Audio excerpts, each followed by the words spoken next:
Selamat sore, perkenalkan nama saya Yuni Kristiani Hulu, NPM 20110062, kelas TIM 2001.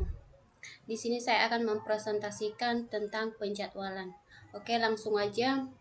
Pengertian penjadwalan dalam sistem operasi.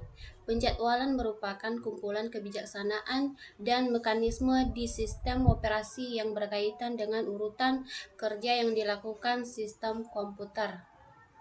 Tujuan utama penjadwalan proses optimasi kinerja menurut kriteria tertentu adalah: 1. Agar semua pekerjaan memperoleh pelayanan yang adil atau fairness. 2. Agar pemakaian prosesor dapat dimaksimumkan. 3. Agar waktu tanggap dapat diminimumkan. 4. Agar pemakaian sumber daya seimbang. 5. Turnaround time, waktu sejak program masuk ke sistem sampai proses selesai. Keenam, efisien, proses tetap dalam keadaan sibuk, tidak menganggur. 3 tipe penjadwal. 1. Penjadwal jangka pendek atau short term scheduler. 2. Penjadwal jangka menengah atau medium term scheduler. 3. Penjadwal jangka panjang atau long term scheduler. Oke, 1.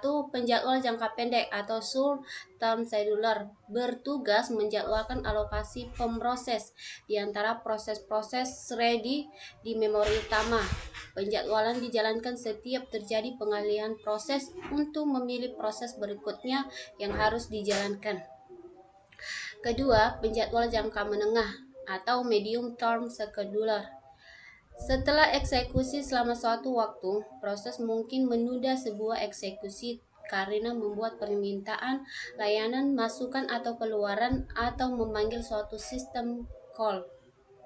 Proses-proses tertunda tidak dapat membuat suatu kemajuan menurut selesai sampai kondisi-kondisi yang menyebabkan tertunda dihilangkan. Ketiga, penjadwal jangka panjang atau long term scheduler.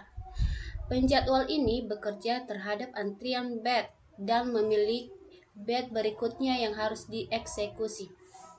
Batch biasanya adalah proses-proses dengan penggunaan sumber daya yang intensif, atau yaitu waktu pemroses, memori, masukan atau keluaran. Program-program ini berprioritas rendah digunakan sebagai pengisi agar pemroses sibuk selama periode aktivitas job interaktif rendah. Beberapa kriteria yang banyak digunakan untuk menentukan penjadwalan. 1. Adil atau fairness. Kriteria ini menunjukkan bahwa setiap proses seharusnya dilayani secara merata oleh sistem operasi. Kedua, efisiensi. Efisiensi pemroses ini dihitung dengan menggunakan perbandingan terhadap waktu sibuk. Efisiensi ini terkait dengan kemampuan sistem operasi untuk memanfaatkan pemroses semaksimal mungkin dalam menyelesaikan semua proses yang ada. Waktu tanggap. Waktu tanggap ini berbeda untuk sistem interaktif dan sistem waktu yang nyata. Pada sistem interaktif, waktu tanggap didefinisikan sebagai waktu yang diperlukan untuk menjalankan suatu proses dalam saat karakter terakhir dari perintah atau transaksi dimasukkan sampai hasil pertama muncul di layar. Nama lain dari waktu tanggap ini adalah terminal response time.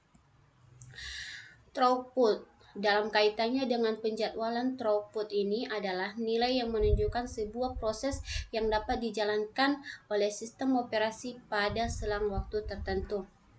Baik, sekian dari saya ucapkan terima kasih.